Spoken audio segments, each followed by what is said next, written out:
Bonjour à tous et bienvenue dans un épisode du Bidon Collé. Aujourd'hui je suis avec Hugo pour parler de l'actualité du vélo. Hugo, on va parler du gravel, des courses de cette semaine et du Tour de Lombardie qui arrive, dernier monument de l'année. Comment vas-tu?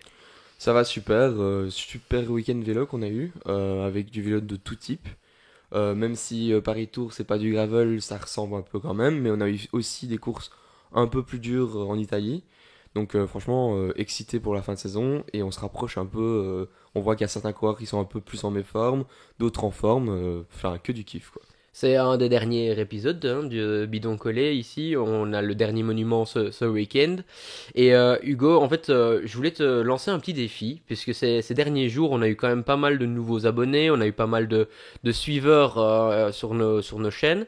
Bah, est-ce que ça te dirait un petit défi que si on a, avant la fin de l'année, 1000 abonnés, que tu fais la Flèche Wallonne et je te rejoindrai pour faire le parcours complet? Ouais, bah c'est quand même quelque chose d'assez compliqué. Bah oui, allez, lançons-nous. Si on a 1000 abonnés, c'est ça, en janvier? Mhm. Bah allez, pourquoi pas. Il faudra que tout le monde soit au rendez-vous pour qu'on atteigne 1000 abonnés du coup. Ouais, alors les gars, bah, vous savez, si vous voulez voir Hugo sur un vélo encore une fois, parce que ça fait longtemps que vous l'aurez pas vu, partagez cette vidéo, n'hésitez pas à demander à vos frères, à vos sœurs de s'abonner, et alors on fera alors cette activité ensemble.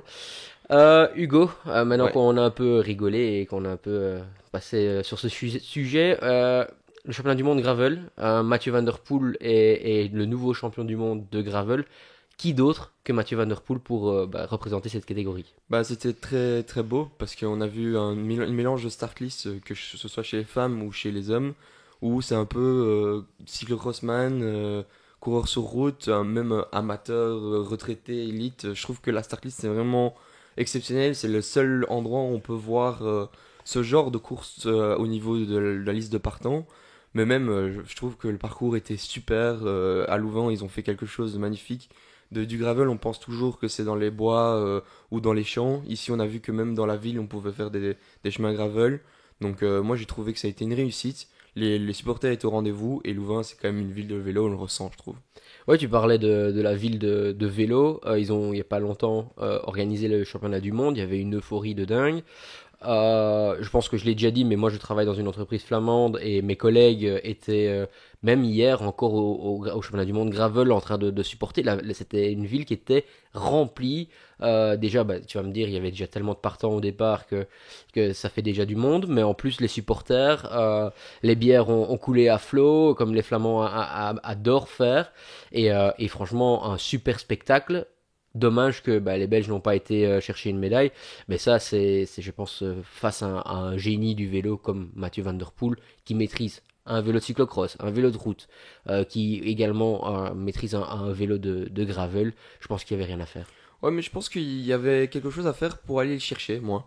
Il y a certains coureurs, c'était quand même un objectif, enfin, même si c'est pas l'objectif de la saison, on sait qu'à Louvain, par exemple, pour un Steven, c'est quand même quelque chose d'important. Il y a d'autres coureurs qui viennent de là-bas ou dans les alentours. Et je trouve que l'équipe nationale n'a pas représenté vraiment, chez les Belges en tout cas, cette équipe nationale, plutôt les équipes pro. Et d'ailleurs, ils ne s'en cachent pas à l'interview, ils le disent. Et je trouve ça quand même dommage parce qu'on court avec le maillot de l'équipe nationale, c'est quand même important. Et je trouve que Mathieu Van Der Poel n'a pas été, enfin si, il a quand même été très fort, transcendant, mais on l'a connu plus dominateur que ça.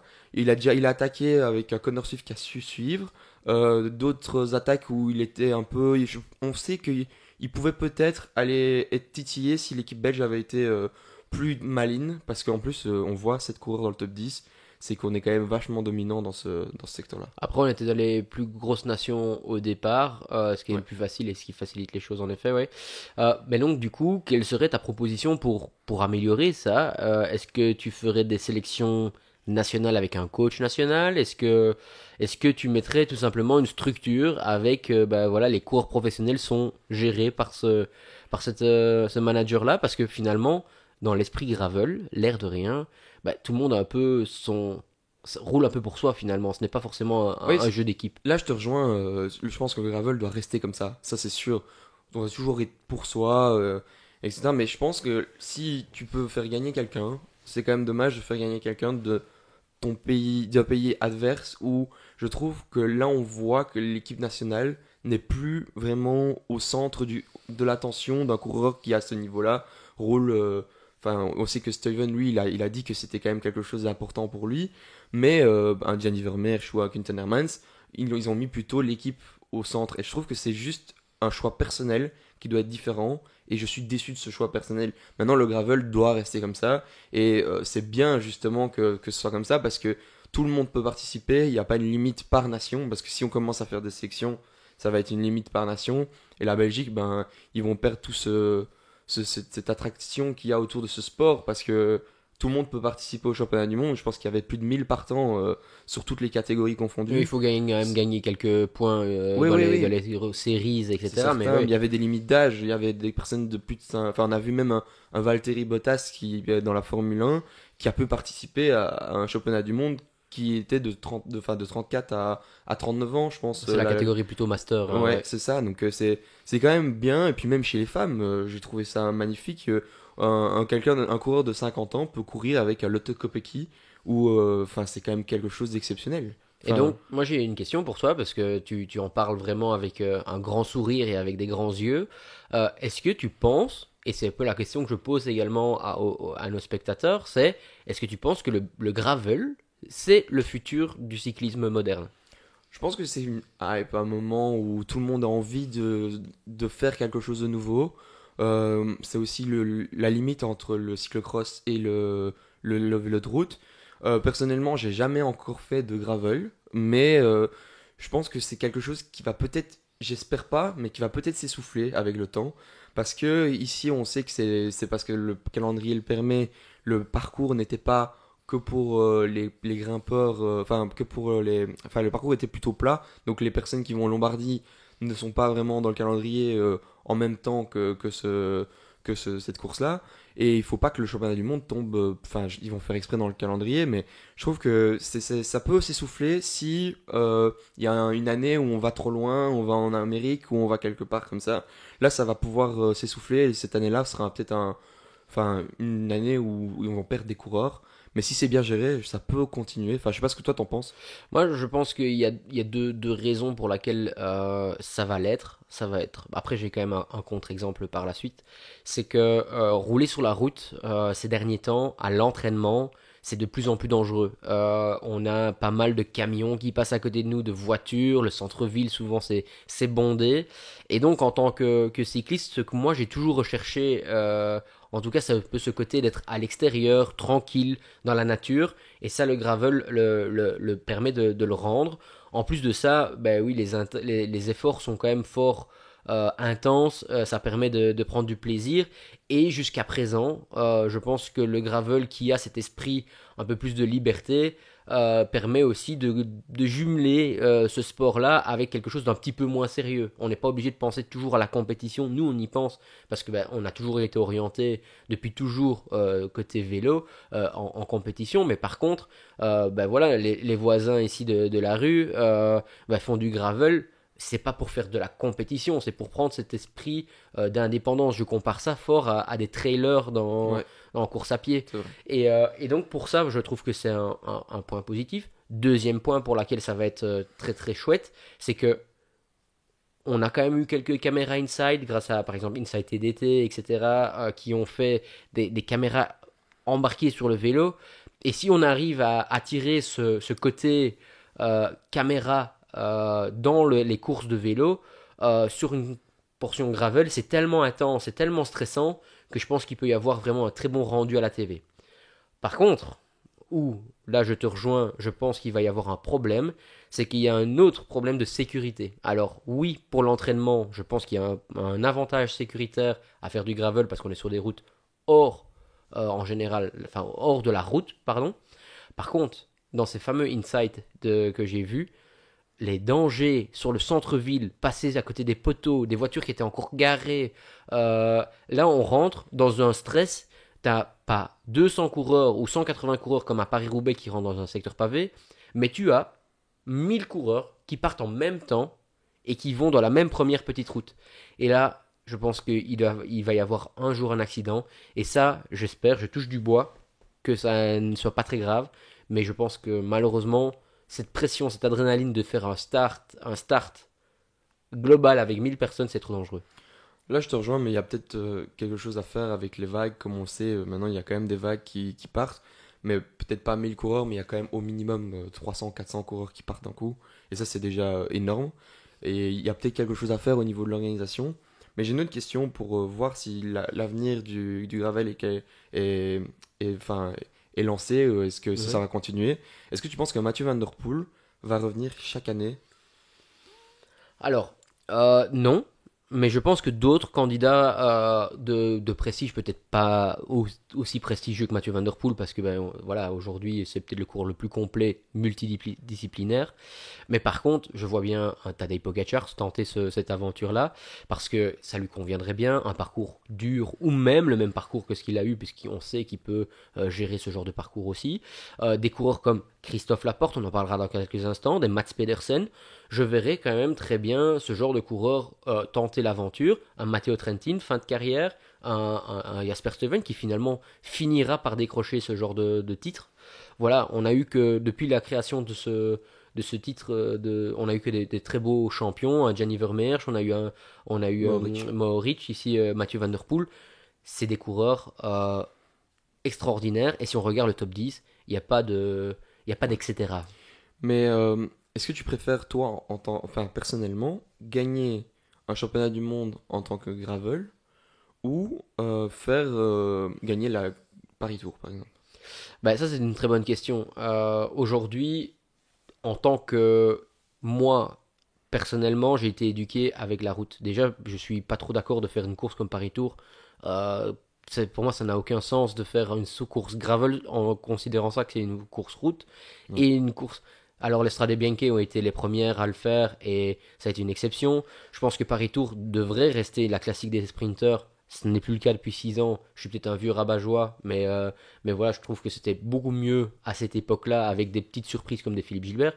Maintenant, pour revenir à ta question, ben, en tant que coursier, j'aurais jamais envisagé de m'inscrire à une course de gravel. Maintenant, quand on voit la popularité de cette course-là, tu pars partout dans le monde et tu dis que tu es champion du monde de gravel, tout le monde sait qui tu es.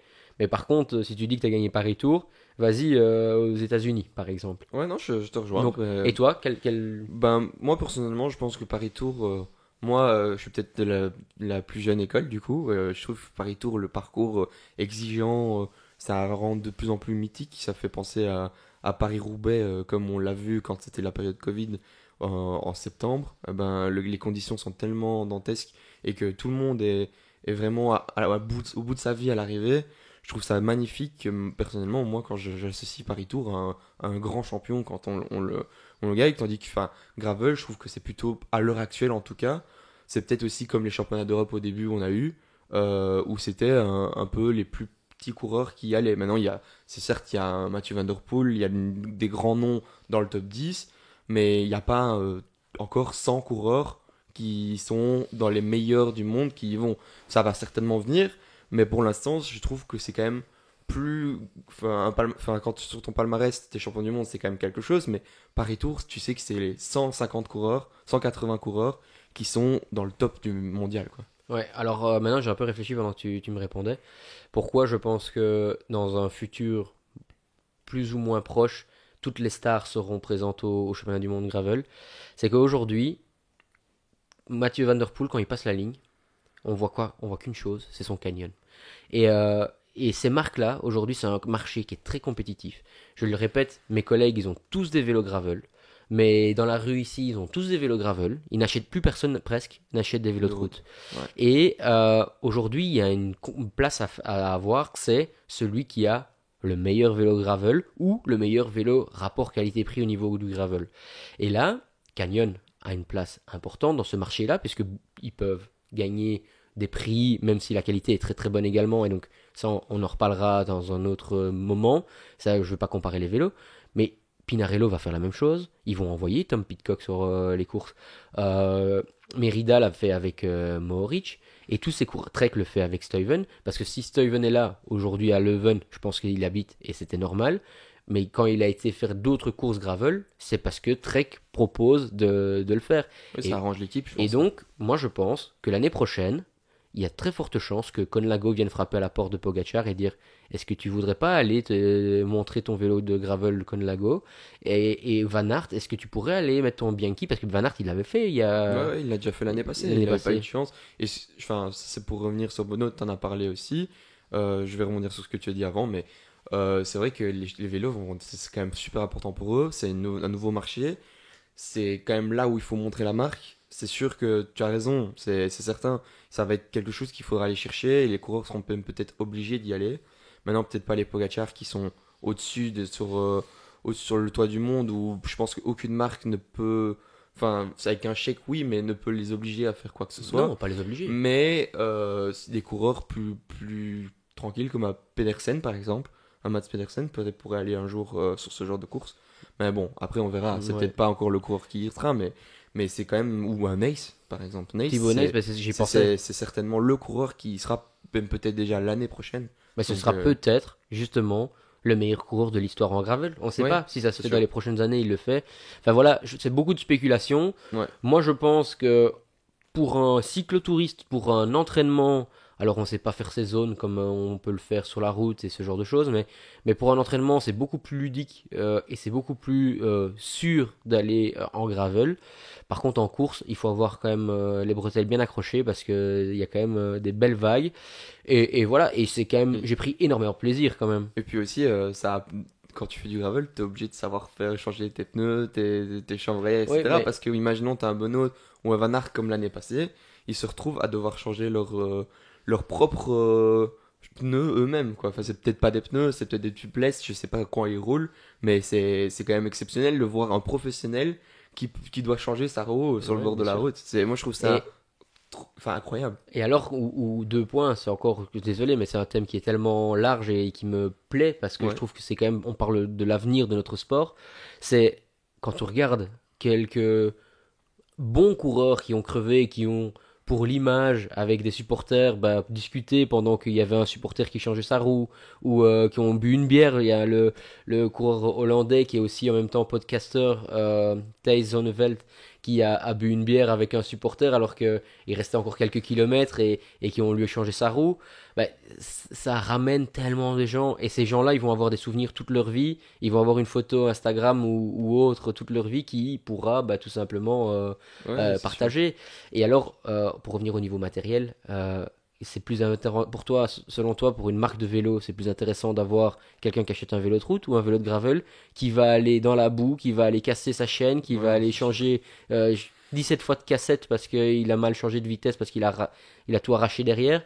Voilà, je pense que c'est très vite, quand tu penses à la question, elle est très vite Répondu, répondue. oui, non, c'est sûr. Mais bon, après, peut-être, on a aussi s'en peut-être beaucoup là-dessus, mais c'est quand même quelque chose qui est encore au début.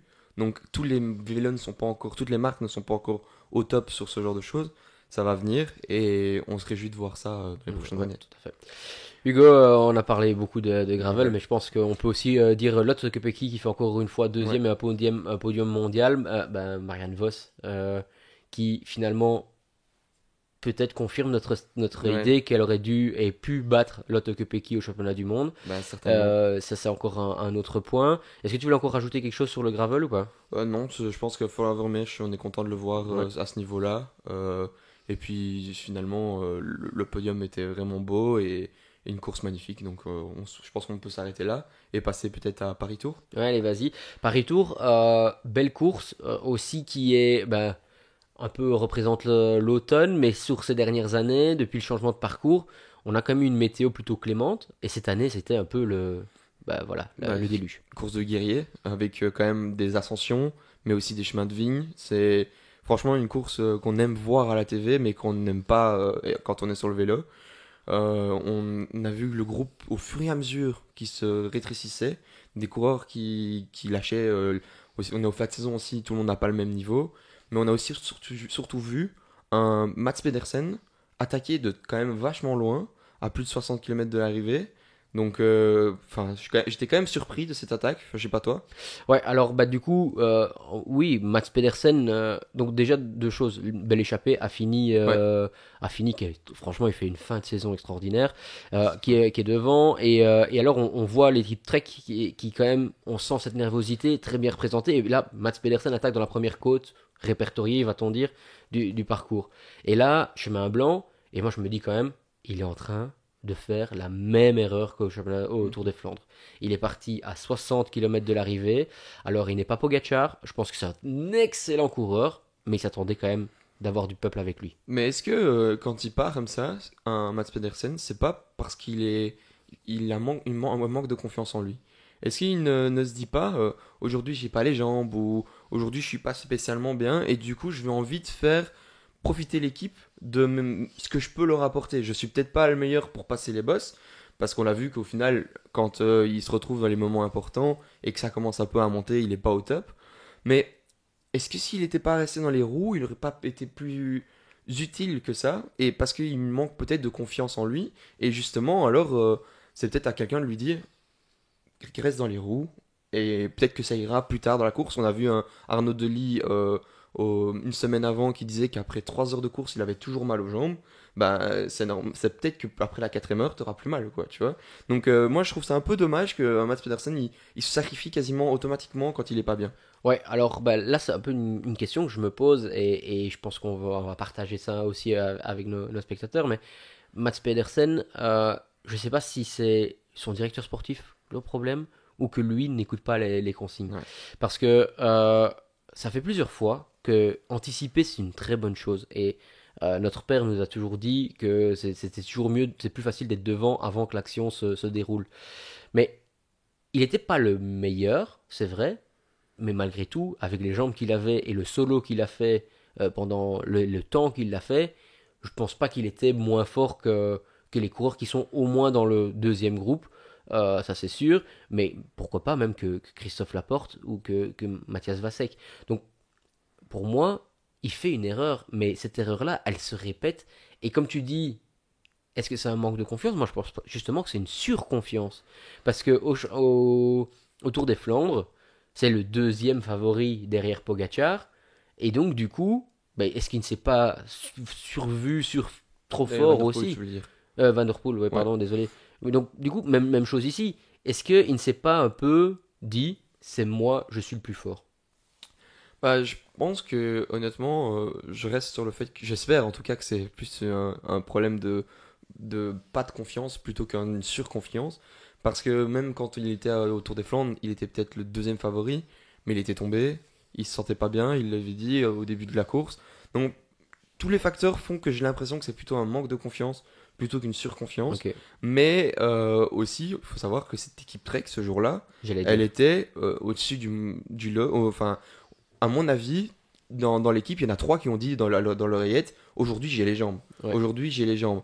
Et quand tu as trois équipiers qui te disent aujourd'hui j'ai les jambes et que toute l'année, peut-être pas toute l'année chaque course, mais ils roulent pour toi et qu'on est en fin de saison, il reste une course que tu peux peut-être aider, que t'es pas là, tu te sens pas le mieux dans ta peau, t'as pas les bonnes jambes, tu as peut-être envie de faire profiter cette équipe-là. Et un Vasek, tu sais que l'année prochaine ou l'année d'après encore, ça va être un garçon très important pour ta saison. Et donc, du coup, là, je parlais de la course de Mats Pedersen, mais si on regarde l'équipe Trek, elle a couru à la perfection, par contre, parce qu'elle était Ouais. toujours bien placée. Alex Kirch, qui est aussi un coureur d'exception, et probablement dans n'importe quelle équipe, je pense, voudrait l'avoir Ouais, c'est sûr. dans son effectif. Et puis après, ben, ils sont tombés quand même sur une équipe Visma qui a eu Affini, qui a eu Christophe Laporte, qui a fait le bon avec Vasek. Et là, Christophe Laporte, ben, c'est peut-être un point d'interrogation à demander à Thomas Vauclair, mais est-ce qu'il n'aurait pas fait un très beau championnat du monde aussi, puisque, l'air de rien, Christophe Laporte avait la poignée. Ouais, mais franchement, quand tu vois, ça fait plaisir déjà de le voir gagner. Parce qu'il avait plus gagné depuis le championnat d'Europe. Ouais. Et on voit quand même que c'est un coureur qui sent la course. Il a jamais douté. Enfin, je sais que derrière c'était compliqué de s'organiser, etc. Mais à aucun moment, jusqu'à le kilomètre et demi avant l'arrivée, il ne s'est regardé. Vasek non plus, mais on voit que Laporte c'était plutôt l'homme serein dans les deux, qui se posait pas de questions. Il a plutôt conseillé Vasek jusqu'à la fin. Il n'a pas laissé tirer comme un bœuf tout le temps. Il a relayé. On voyait que l'information était tout le temps là et que il n'avait pas besoin de chercher les informations, de demander. Il parlait pas trop à l'oreillette. Je trouve que c'est vraiment le coureur qui te donne envie d'aller en échappée parce que c'est le genre de coureur que tu sais que quand tu es avec lui dans l'échappée, c'est un coup qui peut aller loin. Ouais. Et franchement, même jusqu'au sprint, je trouve qu'il a jamais eu. Enfin, peut-être il est resté derrière dans le dernier kilomètre, mais même à un moment donné, il est repassé devant parce qu'il a jamais douté en fait. Et au moment où il a lancé son sprint, bah voilà, c'était Ouais, il la était plus victoire. fort. Mais en effet, Christophe Laporte, je pense que c'est un coureur qu'on pourrait étudier dans les écoles de cyclisme. Ouais. Quand il a été champion d'Europe, c'était aussi sur une finesse tactique. Il était très fort, hein. Ouais, Parce que pour pouvoir mettre en place ce qu'il fait, il faut être très fort. c'est certain. Mais une fois que tu es très fort, il faut savoir bien l'utiliser. Le nombre de coureurs qu'on a vu mal courir, par exemple Mats Pedersen ici, comme on avait déjà vu plus tôt dans la saison un Arnaud Delis qui était peut-être le plus fort, mais qui attaquait beaucoup trop loin, et ce genre de choses. Et là, bah, lui, c'est tout l'opposé. Quand il est bien, en général, bah, il fait un résultat. Ouais, franchement, moi j'ai bien aimé cette course-là pour ça, mais aussi parce que derrière, ça a eu. Enfin, c'était un peu frustrant pour les équipes, mais il n'y avait jamais une organisation qui se mettait. Les seuls coureurs qui voulaient rendre la course enfin, plus agréable pour le peloton, c'était l'Autodestiny et la FDJ. Mais derrière, il y avait Van Dijk, c'était Mick Van Dijk qui était là enfin, pour essayer de rendre la poursuite difficile, mais aussi Kirch, comme tu le dis, Ouais. qui étaient vraiment deux éléments très utiles. Il y a même un troisième coureur qui était un Trek qui venait de temps en temps, mais c'était pas Petersen, mais c'était un autre, je ne sais plus qui. Mais franchement, ça a été compliqué de faire cette poursuite, même si on avait encore des coureurs comme Cofidis qui étaient à 3 ou des coureurs, Ouais. mais ils étaient tellement cramos, c'était des conditions tellement compliquées que le fait de sauter un relais en étant dans le deuxième du peloton parce que t'étais Van Dijk saute le relais parce qu'il veut pas rouler, bah tu perdais 5-10 secondes et à chaque fois on devait les reprendre, et c'est resté tout le temps à 20-30 secondes, le suspense jusqu'au bout. Moi j'ai adoré cette Ouais. course-là. Après, en plus, souvent, tu le sais très bien, mais quand tu as Arnaud Delis ou Philipsen dans ton groupe, bah, qui est d'accord de continuer à collaborer? Alors, c'est un sprint après 214 km et autant de difficultés boueuses de météo et autres, c'est jamais la même chose. Mais quand tu as Arnaud Delis qui a encore un équipier qui vient faire un fameux effort, puis après, comme tu dis, certaines équipes qui sont encore à 3, si tu t'exposes et qu'après ils mettent un contre, bah, tu es un peu le risque toujours. Et donc, c'est pour ça que ça s'organise très, très, très mal. Maintenant, encore une fois, pour moi, le retour était faisable, mais c'est vraiment Compliqué. compliqué parce Je que pense qu'ils étaient cramos. c'était faisable, mais le problème, c'est qu'il fallait une entente parfaite, ce qu'ils n'ont pas eu. Et Ouais. voilà, et donc le plus fort, pour moi, a gagné. Le plus malin a gagné. Et encore félicitations à Vasek qui fait une super saison, qui est un binôme extraordinaire encore une fois avec Thibaut Neis, parce qu'ils vont sûrement avoir beaucoup de courses ensemble, et je trouve qu'ils sont très très compatibles Ouais, ensemble, et que ça va complémentaire, être ouais, c'est sûr. un peu un duo comme Stuyven Pedersen d'ailleurs, hein. Je trouve qu'ils sont un peu la même chose, et donc à voir. Tu voulais mentionner peut-être aussi Kevin Genietz qui Oui. a très bien couru. Ouais, il était monstrueux. Je trouve que c'est le coureur peut-être qui a mené cette poursuite le plus longtemps. Il était toujours là pour relancer et c'est celui qui m'a le plus impressionné, pardon. Et FDJ avec Askey qui marche aussi très bien. Franchement, ces trois coureurs-là, que c'était Madouas, Askey et Geniès, m'ont semblé super forts. Et c'est peut-être un peu tard dans la saison, mais je me réjouis de les revoir aussi sur les classiques l'année prochaine. Ah oui, leur saison à eux, bah, je pense qu'elle se termine, à part ceux qui vont encore aller à Guanchi, parce que souvent, les coureurs qui font le Lombardie bah, sont déjà en Italie à ce moment-ci. Est-ce qu'il y a encore un coureur que tu voudrais mentionner, peut-être, parce qu'il y en a quand même eu pas mal d'exceptions, pas mal de coureurs, par exemple Arnaud Delis qui finit quand même un peu rincé, ce qui est normal, hein. Encore une fois, la saison est longue après une maladie de Lyme. Voilà, saison terminée, et je Oui, pense que ça fait du bien. il y a un coureur, c'est chez l'Autodestiny, avec Mermoz, qui est quand même vachement au-dessus. Et on parle des classiques, mais lui, l'année prochaine, s'il reste sur la même lancée, il va être monstrueux.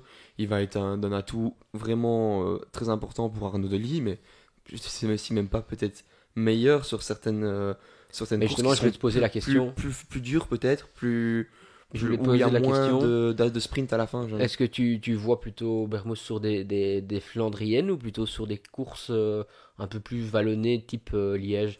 Parce que cette année, en fait, sa victoire de la saison, c'est sur une course très dure sur la Coppi Bartali. Et alors, ben, toutes les courses un peu d'une semaine comme ça, il a été vraiment jouer la gagne. Et finalement, il a quand même fait le Tour de Flandre aussi. Donc, c'est là ma question, c'est vers quel avenir tu le vois? Parce que moi, je n'arrive toujours pas à décerner le Mais je futur de pense ce qu'il est coureur. très bon rouleur, ça c'est certain. Il a quand même beaucoup de puissance. Donc sur les Flandriennes, ça peut que aller, je pense. Maintenant, il peut peut-être être très bon aussi peut-être pas les Liège-Bastogne-Liège, mais sur des Ardennaises qui L'Amstel, sont par exemple. Ouais. l'Amstel ou la flèche. Allez, pas la flèche. Brabançonne. Ouais, la flèche Brabançonne. Donc c'est deux courses qui pourraient lui convenir. Maintenant, le Tour des Flandres, c'est tellement dur maintenant le parcours que les grimpeurs punchers peuvent clairement aussi jouer leur carte. Maintenant, je pense pas que ce soit un grimpeur pur. Non, non. C'est quelqu'un d'explosif. Et pour moi, il a un talent qui pourrait vraiment en devenir. Et Lotto a décidé à vraiment pêcher une belle carte avec lui. Mais je pense que l'équipe de l'auto, on en fera sûrement, hein. D'ailleurs, dites-nous dans les commentaires quel type de preview vous voulez, parce qu'on va sûrement refaire les previews de toutes les équipes. Ouais. L'auto a vraiment ses quatre coureurs en avant, Van Edvelt, Van Gils, Arnaud Delis, et pour moi, Bermos, pardon, arrive vraiment dans cette gamme-là. Et je pense que l'année prochaine, ça va être l'année de l'explosion, même si ça l'est déjà cette année. Mais l'année prochaine, ce sera pour moi l'étape encore parce que il progresse à vue d'œil en fait. Mais tous, parce que, enfin, on parle peut-être moins d'Arnaud Delis dans progression cette année, mais il a eu tellement une saison compliquée avec la maladie de Lyme.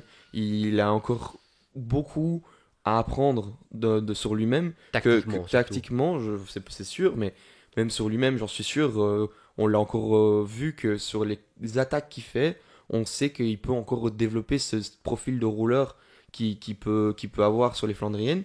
Eh ben, moi je trouve que c'est le genre de cours qui peut progresser. Berkmos aussi. Van Gils, je peut-être encore un peu de mal sur voir sa progression. Pour moi, c'est peut-être déjà là faire mieux que ce qu'il a fait cette saison, ça va être très compliqué. Mais Van Edvelt, on l'a vu, c'est aussi un coureur qui peut tellement Ouais. progresser. Donc franchement, c'est une excitation. Et encore plein de coureurs qui vont venir, j'en suis sûr, de là-bas, les futures saisons. Ils ont un programme chez les jeunes, c'est fou de Bon, il y a sortir Arnaud ça. Vidar, et puis même encore d'autres. Hein, Ouais, donc, ouais. donc je suis excité aussi Alex Segard, de l'avenir et moi j'en suis persuadé que le mieux est à venir dans les prochaines saisons et pas cette saison-ci. Ouais, j'espère qu'ils vont avoir un budget pour garder tous ces coureurs-là parce que l'air de rien, ça va payer quand même pas mal.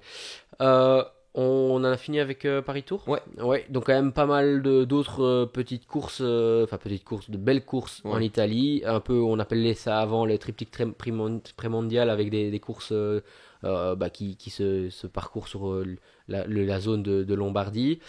On a vu bah, tout d'abord un Tadej Pogacar confirmer son championnat du monde et voilà, c'est la ouais, boxe est tickée, il a ouais. déjà gagné. J'ai trouvé son attaque vraiment impressionnante. D'ailleurs, on voit qu'il voulait gagner avec son maillot de champion du monde. Le Tour d'Emilia, c'est la course qu'il a gagnée. On a vu aussi un Lipovic qui était quand même vachement en forme, qui était le deuxième homme, on va dire, en contre jusqu'à la dernière ascension. Mais c'est finalement un Tom Pidcock qui vient faire deuxième. Et en troisième, c'est un coureur de la Conci Pro, Ouais, Polti, comme Ouais, je pense que c'est Piganzoli, mais il Ouais, faudrait que je confirme. Mais dans tous les cas, euh, Tom Pitcock, il était temps aussi de ouais. refaire un petit résultat. Et bah, Pogacar, très fort, ça, rien à dire. Mais Pitcock, ça fait du bien quand même. Bah, je trouve qu'il était temps parce que là, ça fait quand même un petit temps qu'on a envie de le revoir. Début de saison, certes, il était quand même bon. Il a fait une bonne étape sur le Tour de France. Il a gagné son titre aux Jeux Olympiques sur le VTT. Mais hormis cela, c'est vrai que c'est déjà beaucoup pour le commun des mortels. Mais il ne fait pas une saison comme on attendait de lui peut-être il y a déjà 2 ans. Ou un an. Il y a un an, on se disait, Tom Peacock, il peut encore faire mieux, il peut faire... Et ici, il va arriver sur le cyclocross. Est-ce qu'il va le faire même? C'est ça qu'on va se poser la question. Et est-ce qu'il va même arriver en forme? Parce que là, moi, j'ai pas l'impression qu'il est vraiment au top de sa forme. Donc j'espère pour lui qu'il va avoir ses pourcentages de plus qu'il avait avant. pour progresser et peut-être cibler mieux encore ses objectifs que maintenant. Autre course pré-mondiale, il y a eu tout simplement la belle victoire de Marc Hirschi qui, sur ce type de course, C'est le vole. meilleur. C'est le meilleur sur ce type de course depuis le début de saison. Hormis peut-être Thibaut Neis qui a encore choisi très bien ses objectifs. Marc Hirschi sur les courses d'un jour comme ça, c'est le meilleur. Il a battu Lapera et Aramburu. Aramburu, mais il y a aussi, je ne tombe plus sur le nom, mais c'est pas grave, un autre français. Romain Grégoire. Romain Grégoire, Ouais. voilà, c'est ça. Donc il les a battus tous les deux au sprint. C'était peut-être pas le favori sur le sprint, c'est quelqu'un d'explosif, Marc Hirschi, mais Parce la que Perra, ça va quand même Aramburu- vachement vite, un Aramburu aussi. Et je trouve que Aramburu, peut-être qu'on en parlait, il avait peut-être des crampes, il a voulu anticiper, pourtant c'était lui, pour moi, le plus rapide sur les quatre. Et Marc Hirschi, qui vraiment fait un sprint magnifique et les bat tous les quatre facilement. Ouais, en fait, je pense que ce soit Lapera ou Aramburu, ils se sentaient pas à l'aise. Ça fait un petit temps depuis le championnat d'ailleurs, hein, je pense que depuis leurs championnats nationaux, ils ont plus gagné. Alors que Marc Hirschi, lui, il est vraiment dans l'aisance. Il a gagné quasi toutes les semaines depuis presque 2 mois, enfin un mois et demi. Et donc, du coup, tu sens le mec en confiance. Romain Grégoire était très fort. Moi, je pense que c'était peut-être lui qui aurait pu gagner enfin de toute façon il fait deux donc c'est Ouais. voilà mais Lapera lancé beaucoup trop loin son sprint parce C'est qu'il certain, était un peu en stress je pense et alors à Aramburu là par contre je pense que c'est un problème voilà, il était un peu trop cramé, il savait Ouais. qu'il allait faire quatrième du sprint et donc du coup il s'est dit voilà j'ai plus les jambes. Un sprinter en général il sait quand il sait encore sprinter ou pas, là il le savait que c'était fini. Puis on sait Et que lui donc, aussi, sa voilà. saison, elle a été longue, hein. Il a fait beaucoup d'objectifs et il a été là toute la saison. Donc c'est un coureur qui a passé au step cette saison. Ouais, et puis on parlait autour de la région wallonne avec Garcia Cortina. J'ai parlé pas mal, j'ai pu m'entretenir hors caméra. Et il me disait que la pression, l'air de rien, chez Movistar, pour les points UCI est quand même assez grande. Ils peuvent pas vraiment choisir leur programme. Par exemple, Cortina voulait faire la Vuelta. Il a été à Montréal parce que sur une course d'un jour, tu gagnes plus de points quasi que sur la Mhm. Vuelta. Donc voilà, Aramburu, tout au long de l'année, il a été mis sous pression. Et finalement, il est là encore fin d'année. Il reste quoi? Il y a un week-end de course et il est encore là. Et l'air de rien, dans ces quatre coureurs, il y a quand même, c'est quand même quatre coureurs qui ont passé un step cette saison. Marc Hirschi, on l'a jamais vu aussi bon que cette saison-ci. Aramburu, c'est meilleur aussi que les autres saisons. Lapera, il s'est vraiment dévoilé cette saison aussi. Donc, Romain Grégoire, Mais c'est qui est aussi aussi un coureur qui. deuxième année pro. Oui, voilà, c'est ça Ouais. qui a à devenir. Donc, ça se voit que la forme actuelle de la saison est respectée sur cette course. Mais c'est la fin, ça allait, c'est la fin aussi. Et c'est ceux qui ont le plus faim, je vais dire, Ouais. qui sont jusque-là, qui sont encore là. Dernière course, c'était aujourd'hui, avec une échappée matinale qui va au bout et un Stan Van Tricht qui règle le petit groupe là. Alors, c'était encore une fois un beau petit groupe d'échappés avec des Paules, avec ce genre de coureurs. Et finalement, il y a Adria aussi qui finit très très bien la saison. Il était très fort au championnat du monde. Ouais, et même avant, la Citadelle Namur, il Ouais, exact. Et puis, et alors Bart Lehman de chez Visma Lease the Bike qui était devant. Et là, c'était un peu le contraire. Il n'y avait pas vraiment de clair favori au sprint derrière. Et donc, du coup, le groupe s'est entendu vraiment pour reprendre Bart Lehman au dernier kilomètre. Et alors, Stan Van Triet, qui a quand même l'habitude de jouer autour de la gagne, a gagné, même si c'est sa première victoire en course UCI. Il a gagné déjà pas mal de kermesse, mais en course UCI, c'est sa première vraiment victoire. bien pour lui et pour Alpecin parce que c'est une victoire autre qu'un Mathieu Van Der Poel, un Philipsen Ouais. et ou un Groves. Donc c'est vraiment bien pour eux. J'ai vu aussi que Sivakov était très, très en forme sur cette course-là. Ouais. J'ai pas vu la course, mais j'ai vu le classement. à la Ouais, fin. Sivakov fait aussi. Il a tenté son Vatou à 800 mètres de la ligne. Bien évidemment, ça C'était s'est pas compliqué. regardé. Roger Adria a été le chercher. Crow Race, encore une victoire de McNulty avec pas mal de petits sprints, etc. Belle petite course, mais encore une victoire de UAE qui est, j'ai jamais vu ça, qui est en Au-dessus train du lot. de gagner quasi tout.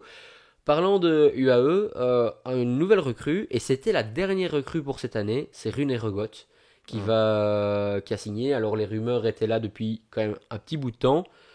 Hugo, qu'est-ce que tu penses de la signature de Rune et Regot chez UAE? Bah, le kit UAE au chrono marche bien, on le sait. Donc ça va lui servir l'année prochaine. Ils ont recruté quand même un Belge, coureur hein? qui, ouais, un Belge encore en plus, avec Tim Mollens qui avait, Florian Vermeersch qui va Ouais. là-bas. Donc c'est des coureurs qui ont quand même le même profil au final, qui sont quand même rouleurs flandriens. Maintenant, Rugot c'est peut-être moins flandrien que les autres, mais plus rouleur. Dans quel registre il sera l'année prochaine, je sais pas. Quelle course il envisagera de faire, il aura l'obligation de faire plutôt.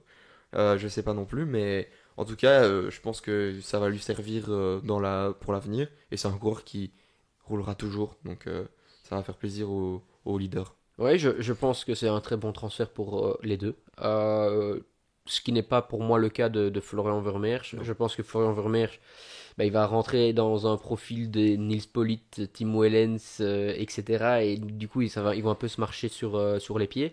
Par contre, Rune Regots, bah là, je le vois bien faire sa petite carrière en enchaînant un petit Giro, une petite course par-ci par-là, un Dauphiné, ou alors il pourra aller rouler en tête de peloton pendant des heures.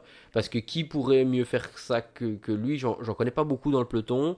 Et chez Ni Wanty, chez UAE au final, UAE a quand même, enfin, il y a Politt, c'est vrai, il y ouais. a Tim Wellens comme tu le dis, mais il n'y a pas des coureurs qui sont, enfin, il n'y en a pas 10 des coureurs comme lui, Non, quoi. mais non, c'est ça. Donc je pense que là, tu as raison, il va peut-être être sélectionné sur un grand tour. Maintenant, la concurrence va quand même être Oui, vachement forte. je comprends. Et je suis pas sûr qu'il fera un grand tour la première année en tout cas. Non, non, mais ce que je veux dire par là, c'est que quand tu regardes chez Wanty, bah, il a un peu la pression de faire les résultats. Intermarché Wanty, pardon.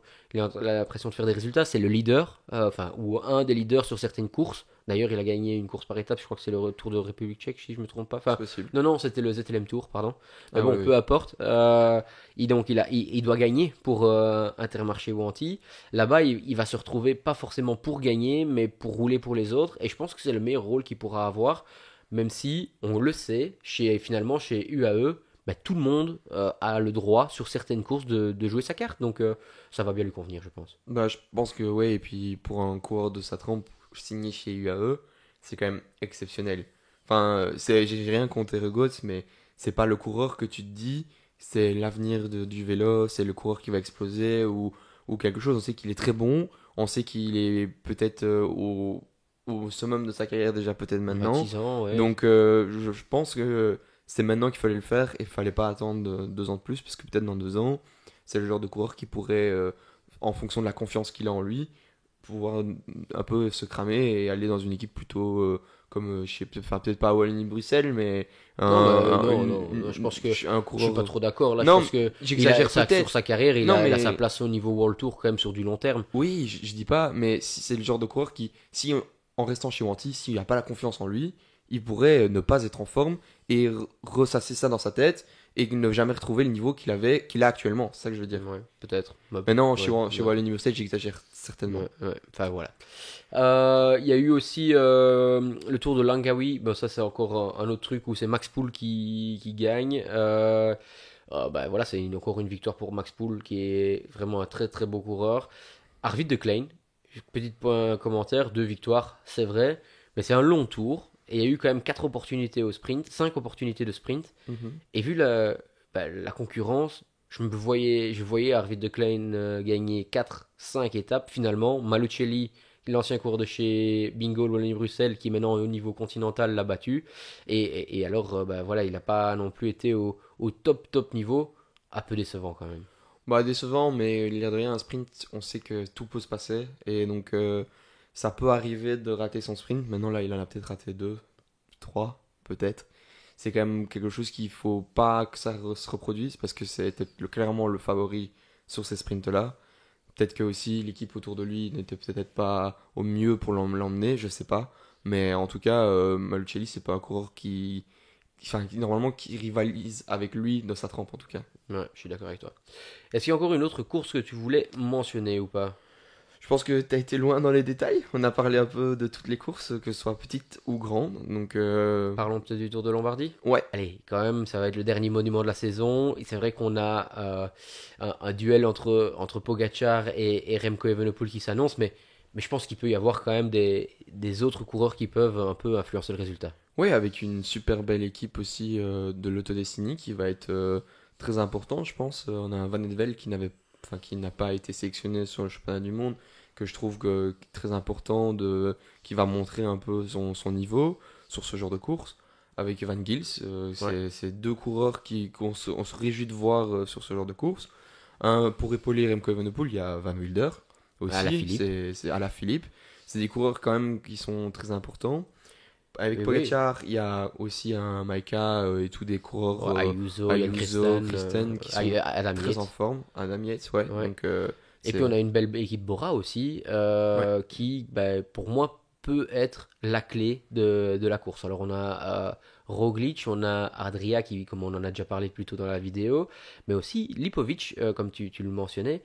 Et moi, je le vois bien anticiper et un peu contrarier Pogacar, même si ça va être très, très compliqué de battre Pogacar. ouais, non, c'est sûr. Même pour Remco Evenepoel, Evenepoel me sent pas dans la forme de sa vie. On l'a encore vu la semaine dernière Et encore aujourd'hui, ouais. qu'il n'était pas au top. Quand Pogacar attaque, il n'est pas très Tranchant. Il réactif. n'est pas tranchant. Il est pas réactif, je trouve.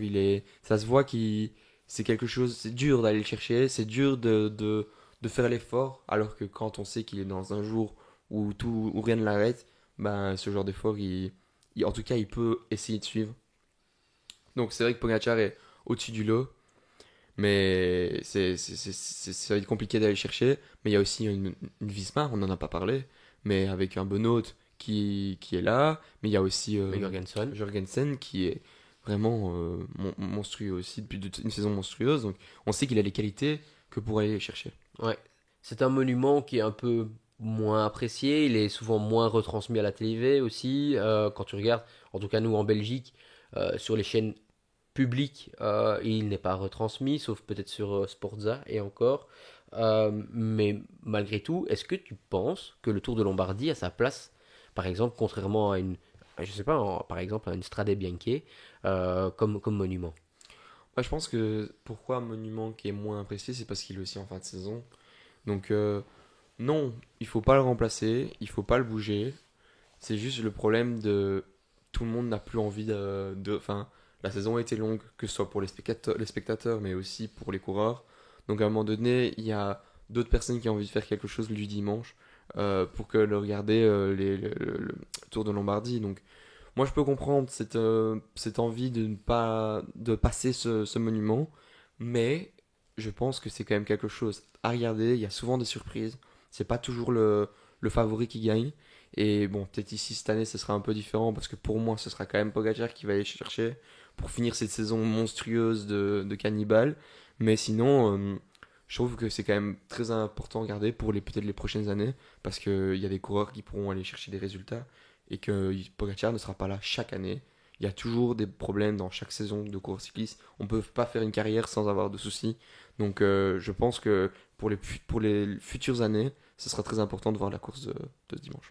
Ouais, moi je suis tout à fait d'accord avec toi. Quand on regarde la qualité de la start list, juste ça, bah c'est exceptionnel. Je pense que on ressent nous peut-être moins parce qu'on n'est pas. C'est aussi allez, le monument qui est le plus loin de chez nous. C'est aussi peut-être pour ça qu'on le ressent. Avec Milan-San Remo, même chose. C'est vraiment, je pense, cette atmosphère. Mais par contre, le parcours est magnifique. Là, je le répète, mais on voit l'équipe euh, Bora Hansgrohe, Red Bull, bah, c'est l'équipe digne du Tour de France. Chez UAE, même chose. Chez Lotto, pareil. Donc, tu vois quand même l'importance chez les coureurs, chez les équipes. Et puis, je pense que bah, c'est une des 5 courses que tout le monde a envie de gagner une fois dans sa carrière. Ah oui, c'est sûr. Et puis avec les grands tours, les championnats du monde et les monuments, il n'y a quasiment pas de courses qui sont égales à celle-ci parce que c'est comme tu le dis, un monument, c'est un monument et tout le monde, qui prend le départ, a envie de finir ce monument. Donc je pense que c'est important. En plus, le Remco Evenepoel, par exemple, il va être quand même vachement revanchard parce qu'on sait qu'il est tombé gravement là-bas il y a pas longtemps, enfin il y a quelques années. Donc ça va être quelque chose de beau à voir, même ne fût-ce que de le voir finir cette course. C'est important. Eh ben voilà, je pense qu'on y est. C'est peut-être le ou un des derniers shows de l'année. Ouais, Donc Hugo, merci en tout cas de faire partie de ce projet avec moi toutes les semaines. Je pense que ça fait vraiment plaisir de partager avec nos spectateurs également sur des sujets qui sont pas toujours la compétition, comme le gravel aujourd'hui.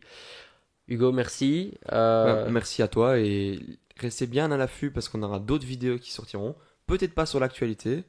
On va peut-être faire des récaps sur la saison, on ne sait pas encore. On a encore plein de vidéos en tête prévues. Et donc, si vous avez aimé la vidéo, dites-le nous. Ça, c'est très important parce qu'on aime les commentaires. On aime les j'aime aussi. On voit que les vidéos sont de plus en plus aimées. Ça nous tient à cœur. Et j'ai adoré faire cette saison-ci avec Boris, Noah et Maxime. Et allez, à la prochaine. Ciao ciao. Et n'oubliez pas de vous abonner si vous voulez Ah ouais, voir Hugo sur un vélo, hein. Ciao ciao. à la prochaine.